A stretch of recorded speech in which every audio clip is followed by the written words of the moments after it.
In December of 1950, temperatures at the Chosin Reservoir dropped to 40 below zero. American Marines were surrounded by over 100,000 Chinese soldiers.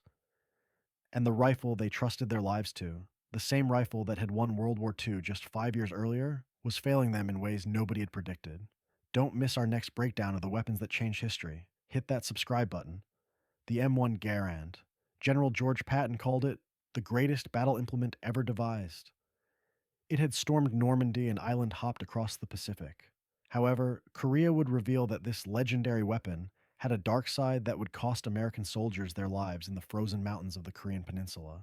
This is the story of how America's greatest rifle became one of its most dangerous liabilities, and how thousands of young men learned the hard way that yesterday's miracle weapon can become tomorrow's death sentence when the conditions change. By June of 1950, the M1 Garand had already earned its place in military history. Adopted in 1936, this semi automatic rifle gave American soldiers a massive advantage over enemies using bolt action rifles. While enemy soldiers had to manually cycle their bolt after each shot, an American with an M1 could fire 8 rounds as fast as he could pull the trigger. The Grand used a gas system that automatically cycled the action with each shot, ejecting spent cartridges and loading fresh ones from an 8 round clip. You just kept pulling the trigger until that distinctive metallic ping signaled it was time to reload. In World War II, this speed of fire had been devastating. The rifle was accurate out to 500 yards, reliable in mud and sand, and powerful enough to drop an enemy with a single shot. American soldiers loved it. Enemy soldiers feared it. But World War II had been fought in moderate climates. The M1 Garand had never been tested in sustained combat at temperatures that would make water freeze before it hit the ground. Nobody had considered what might happen when you took a weapon designed in Massachusetts and threw it into one of the coldest war zones on Earth. When North Korean forces crossed the 38th parallel on June 25, 1950, the United States military sent young soldiers into Korea carrying the same M1 Garands their fathers had carried at Guadalcanal and Bastogne.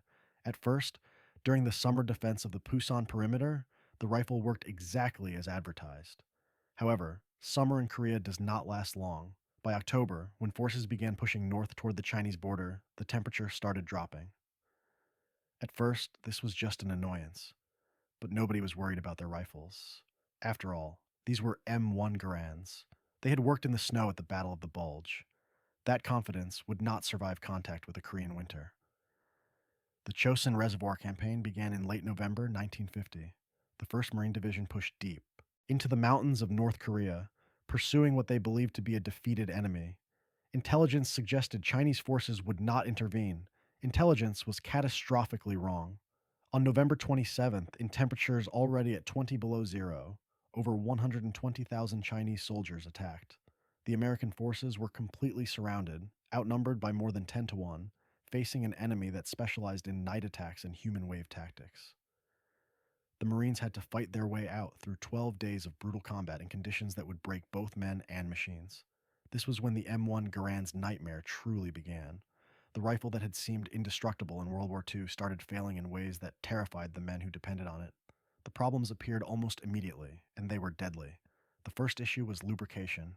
The M1 Garand's operating system required oil to function smoothly.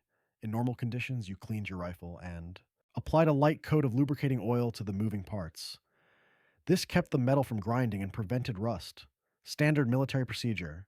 Standard military oil. But standard military oil was designed for European temperatures. When that oil hit minus 40 degrees, it did not stay liquid. It thickened into something closer to molasses, then to paste, then to a substance that might as well have been glue. The operating rod, which needed to slide back and forth smoothly with each shot, suddenly had to fight through congealed lubricant. The bolts struggled to cycle. The rifle that could fire 8 rounds in rapid succession started jamming after 1 or 2 shots. Marines learned this during the first night attacks. You would fire at Chinese troops charging your position, and after 2 or 3 rounds, your rifle would stop. The operating rod would freeze mid-cycle. You would have to manually rack it, desperately trying to clear the jam while enemy soldiers closed the distance. Through the darkness. Some men reported their rifles completely seizing up after the first shot. The solution seemed simple. Strip out all the lubricant and run the rifle dry. Metal on metal, no freezing oil to gum up the works. Marines started doing this immediately, cleaning their M1s down to bare metal, removing every trace of oil, hoping the weapon would function long enough to keep them alive. It did work, sort of. A dry rifle could cycle when an oiled one would not. However, this created its own set of problems that nobody had anticipated. Metal grinding on metal without lubrication wears down fast. The operating rod started developing grooves. The bolt would stick in the receiver. Parts designed to last for thousands of rounds started failing after hundreds. Soldiers found themselves with rifles that might work today but could completely fail tomorrow. Even a dry rifle was not guaranteed to function. The metal itself contracted in extreme temperatures, tolerances perfectly. Calibrated at room temperature became too tight when the temperature dropped 60 or 70 degrees. The bolt might stick in the chamber. The clip might not seat properly. The firing pin might not strike hard enough to set off the primer. Then there was the on-block clip system itself. The M1 Garand loaded with an 8-round clip that sat inside the receiver. When you fired the last round, the clip ejected upward with that famous ping. It was an elegant system that allowed for quick reloads in combat. But in Korea, that ping became a death sentence. The Chinese figured out that when they heard that distinctive metallic sound, it meant an American soldier had just run out of ammunition. They started timing their attacks around it. They would pin down a position with suppressing fire, wait for the pings, then rush forward during the few seconds it took to reload. The sound that had been a minor tactical consideration in World War II became a neon sign that screamed, "You were vulnerable." Worse, the clips themselves malfunctioned in the cold. The spring that fed rounds up into the chamber would lose tension, rounds would fail to feed, or the clip would jam partway through, leaving you with a rifle that would not fire and could not be reloaded without completely disassembling the weapon. In the middle of a firefight, with Chinese soldiers advancing through the snow, that kind of malfunction meant you were down to your bayonet in prayer. The cold affected ammunition too. The powder in the cartridges burned differently at extreme low temperatures. Sometimes rounds would fail to fire at all. The firing pin would strike, you would hear a click instead of a bang, and you would have a dude round stuck in the chamber. Clearing it under fire was a nightmare. Other times, the powder would burn slower than normal, reducing muzzle velocity and making the rifle less accurate at distance. Some Marines reported ammunition freezing to the point where the powder would not ignite at all. They would pull the trigger and get nothing. The round would just sit there in the chamber, inert. You could pull it out and see frost on the brass casing. In combat, when a fraction of a second determines whether you live or die, having your ammunition fail because it was too cold was beyond terrifying. Frostbite added another dimension to the horror. Touching bare metal at -40 would freeze skin instantly. Marines learned not to touch their rifles' metal parts with bare skin. But in combat, when you needed to reload or clear a jam, you did not always have time to be careful. Men ended up with patches of skin frozen to their rifles, tearing yourself free left raw, bleeding flesh exposed to the cold. Some soldiers wrapped their rifles in cloth or tape to create a barrier, but this could interfere with the weapon's function. Moisture was another killer. Any moisture on the rifle, whether from snow, breath condensation, or minimal humidity in the air, would freeze solid. Soldiers learned not to breathe on their rifles because the moisture in their breath would freeze and jam the action. If snow got into the receiver and melted from body heat, then refroze when you set the rifle down, you could end up with ice locking your bolt in place. Some men tried to keep their rifles warm by sleeping with them, using body heat to keep the metal above freezing. It worked, but it meant sharing limited warmth with 8 pounds of frozen steel. In temperatures where frostbite could cost you fingers or toes, that warmth was precious. The choice between keeping your rifle functional and keeping yourself alive was one that nobody should have had to make. The psychological impact of unreliable weapons cannot be overstated. These young men, many in combat for the first time, surrounded by a superior enemy in the worst conditions imaginable, needed to trust their rifles absolutely. When that trust broke down, when you could not be sure your weapon would fire, when you pulled the trigger, it added a layer of terror beyond the normal fear of combat. You were not just fighting the enemy, you were fighting your own equipment. Smash the like button if you think the M1 Garand is the greatest and scariest rifle ever made. The weapons failures at Chosun Reservoir were not just mechanical problems. They translated directly into American casualties. When your rifle jams at the moment Chinese soldiers are overrunning your position, the malfunction becomes a death sentence. And this happened over and over again throughout the frozen hell of Chosun. One of the most horrifying aspects was the night attacks. The Chinese excelled at infiltration tactics, moving silently through darkness before launching coordinated assaults. American soldiers relied on their M1 Garands to deliver rapid, accurate fire to break up these attacks. But when rifles started jamming after one or two shots, Marines found themselves in hand to hand combat with an enemy that outnumbered them 10 to 1. After action reports from Chosen are filled with accounts of Marines firing their rifles until they jammed, then using them as clubs. The M1 Garand weighs about 9.5 pounds and is over 3 feet long. It makes an effective bludgeon, and many men survived because they could swing their frozen rifle hard enough to break bones. However, that was not what these weapons were designed for, and fighting that way meant you had already lost the advantage the rifle was supposed to give you. Some units reported casualty rates directly attributable to weapon malfunctions.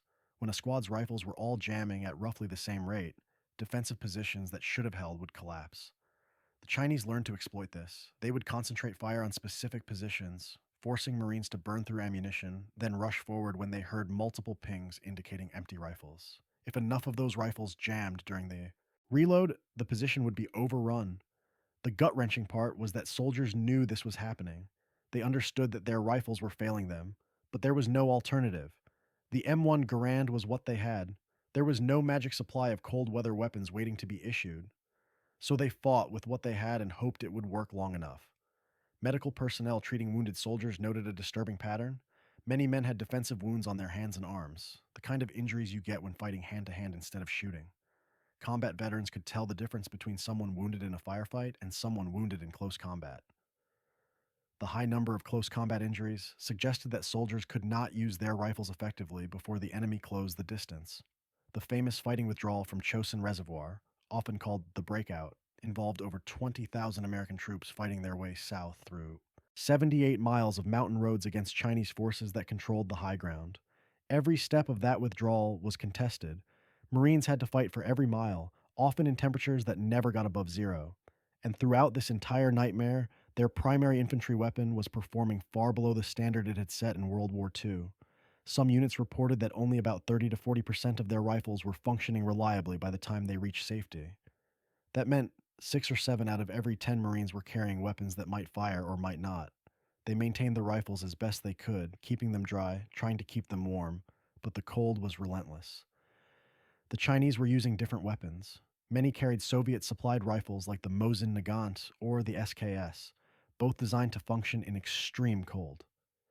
The Soviets had learned hard lessons about winter warfare during their war with Finland in World War II on the Eastern Front. Their weapons reflected that experience. This created a terrible irony. American soldiers, equipped with what was supposedly the world's most advanced infantry rifle, found themselves outgunned by an enemy using older, simpler weapons. The technological advantage that had been so decisive in World War II had evaporated. In the frozen mountains of Korea, simplicity and reliability trumped sophistication and rate of fire. Individual acts of heroism kept units functioning despite equipment failures. Squad leaders would collect rifles from wounded or dead Marines to find ones that still worked. Some men became expert at field repairs, able to coax a few more shots out of a failing weapon. But heroism should not have been necessary just to keep your rifle working. The breakout from Chosin succeeded despite the weapon failures, not because the problems were solved. Marines fought with incredible determination, used artillery and air support when weather permitted, and refused to surrender even when surrounded. The Chinese took horrific casualties trying to stop them. But American casualties were far higher than they needed to be, and weapons malfunctions played a significant role in that. By the time the survivors reached the port of Hungnam in early December, they had learned lessons about winter warfare that would reshape American military thinking. But those lessons had been written in blood, and much of that blood could have been avoided if the rifle these men depended on had been designed with extreme cold in mind. The Chosin Reservoir was the most dramatic example of the M1 Grand's cold weather failures, but it was not isolated. Throughout the Korean War, which lasted from June 1950 to July 1953, American soldiers continued to fight with a weapon poorly suited to the conditions they faced. In the mountains of central Korea, where much of the fighting took place after Chinese intervention, temperatures routinely dropped well below zero during winter. Months. Every winter, a new generation of soldiers would rediscover the same problems. Rifles would jam, ammunition would malfunction, men would fight with weapons that could not be trusted. The Army tried several solutions. They developed special cold weather lubricants that were supposed to stay fluid at lower temperatures. These helped, but they were never a complete fix. The fundamental design of the M1 Garand, with its tight tolerances and complex gas system, was simply not optimized for extreme cold. The psychological toll extended beyond individual firefights. Soldiers lost confidence in their primary weapon. In combat, confidence matters. If you trust your rifle, you fight differently than if you are constantly worried about whether it will work. Some men became obsessive about rifle maintenance. Others became fatalistic, figuring the rifle would work or it would not, and there was nothing they could do about it. Artillery and armor provided some compensation for the rifle's failures. American forces had massive advantages in heavy weapons. However, these advantages could not be everywhere at once. Infantry still needed to hold ground, patrol, and defend positions. And infantry needed rifles that worked. The Chinese adapted their tactics to exploit the rifle's weaknesses. They learned to identify American positions by the sound of the M1's distinctive report. They learned to listen for the ping of ejecting clips. They learned that night attacks, when visibility was low, were most effective. And they learned that close combat in extreme cold gave them an edge because their simpler weapons were more reliable.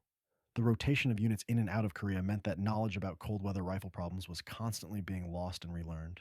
New units would arrive, their rifles would fail in the first serious cold snap, they would figure out the same workarounds that previous units had discovered, and then they would rotate out and the cycle would repeat. By the final year of the war, when active combat had mostly given way to static defensive lines, the rifle problems had become routine background noise. Everyone knew the M1 Garand did not work well in extreme cold. Everyone had their tricks for managing it. It was just another hazard of fighting in Korea. However, dealing with it meant accepting casualties that should not have happened. It meant fighting with one hand tied behind your back. The M1 Garand was still, in many ways, an excellent rifle, but it was an excellent rifle designed for the wrong war. The Korean War ended with an armistice in July 1953. Over 36,000 American soldiers had died.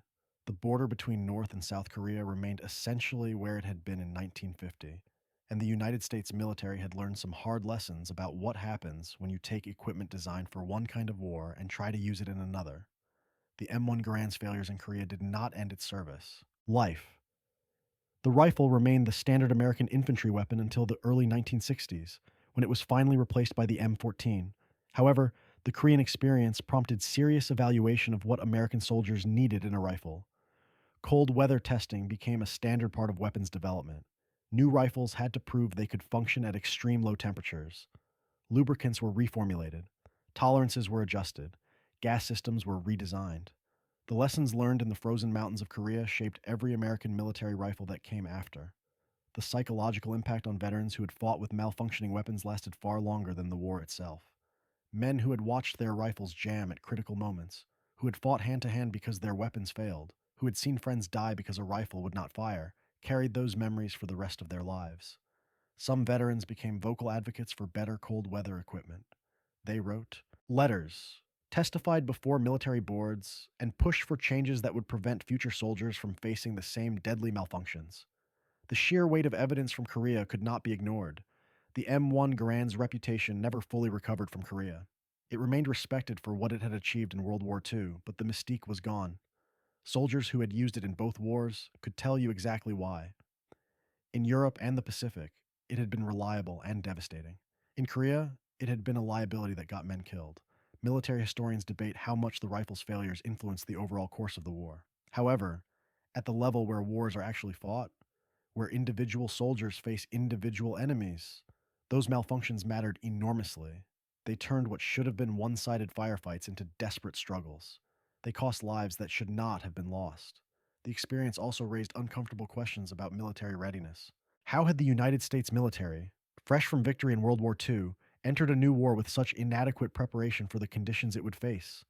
Why had nobody seriously tested the M1 Garand in extreme cold before sending soldiers into Korea with it? Part of the answer lies in the nature of military planning. Armies prepare to fight the last war with improvements based on lessons already learned. The idea of fighting another major war in extreme cold, so soon after World War II, was not something planners had seriously considered. Another part of the answer is institutional inertia. The M1 Garand had worked brilliantly in World War II. It had a powerful constituency within the military. Admitting that it had serious flaws in certain conditions meant admitting that testing procedures had been inadequate. The soldiers who fought in Korea paid the price for these institutional failures. They went into combat with the equipment they were given and made it work as best they could. That they succeeded despite their weapons, rather than because of them, is a testament to their skill and determination. However, it should not have been necessary. Today, the M1 Garand is a collector's item and a piece of history. Museums display it as an example of American engineering and military prowess. None of that is wrong. The M1 Garand was, in its time and place, a revolutionary weapon that gave American soldiers a significant advantage. But the story of the M1 Garand is incomplete without Korea, without understanding how the rifle that won World War II became a nightmare in the Korean winter, without acknowledging the men who died because their weapons failed them, without learning the lesson that no weapon, no matter how excellent in one context, is perfect for every situation. The horrors of the M1 Garand in Korea were not the result of bad design. They were the result of using a weapon outside the conditions it was designed for, without adequate preparation or adaptation. That lesson applies far beyond rifles and far beyond the 1950s. It is a lesson about the danger of assuming that what worked yesterday will work tomorrow. The frozen mountains of Korea are far behind us now. The men who fought there are mostly gone, their stories fading into history. But the lessons of the M1 Garand's failures remain relevant. Every generation of military planners faces the same challenge, preparing for wars that might be fought in conditions they cannot perfectly predict, with weapons that must work when lives depend on them. The M1 Garand failed that test in Korea. Understanding why it failed and what that failure cost is how we honor the men who had to fight with frozen rifles in sub-zero cold, while outnumbered enemies attacked from the darkness. They deserved better than what they got. The least we can do is remember and learn and ensure that future soldiers are not sent into battle with weapons that are guaranteed to fail them when they need them most. That is the real horror of the M1 Garand in Korea. Not that it failed, but that it failed predictably, avoidably, and at the cost of American lives that should never have been lost. The M1 Garand won the war, but it haunted the men who carried it. Like and subscribe for more untold stories.